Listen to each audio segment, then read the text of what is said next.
வாழ்க்கையில எப்பவுமே மத்தவங்களுக்கு கீழவே வேலை செஞ்சுட்டு இருக்கீங்களா? 4 பேர் மதிக்கிற அளவுக்கு ஒரு பெரிய நிலைமைக்கு வரணும்னு ஆசை இருக்கா உங்களுக்கு?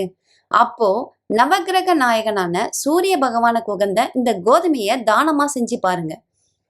ஜோதிடத்துல சூரிய பகவானுக்குரிய தானியம் கோதுமை. ஒருத்தரோட ஜாதகத்துல சூரியன் பலமா இருந்தா மட்டும்தாங்க அரசாங்க வேலை, ப்ரமோஷனு, தலைமை பதவி எல்லாமே தேடி வரும். அந்த சூரியனை குளிர்விக்கிற ஒரே ஆயுதம் இந்த கோதுமை தானம் தாங்க. ஞாயிற்றுக்கிழமை காலையில 6 மணில இருந்து 7 மணிக்குள்ள முழு கோதுமைய கொஞ்சம் தண்ணியில ஊற வச்சு அதோட வெல்லம் கலந்து உங்க கையால பசுமாட்டுக்கு தானமா கொடுங்க. ஒருவேளை பசுமாடு கிடைக்கலன்னா ஆதரவற்ற ஏழைகளுக்கு கோதுமை மாவை தானமா வாங்கி கொடுக்கலாங்க.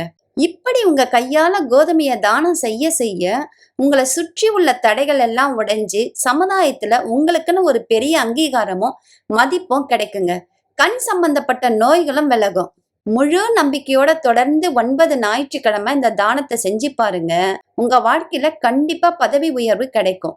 இந்த பயனுள்ள வீடியோவை ஷேர் பண்ணிட்டு நம்ம சேனலை மறக்காம சப்ஸ்கிரைப் பண்ணிடுங்க.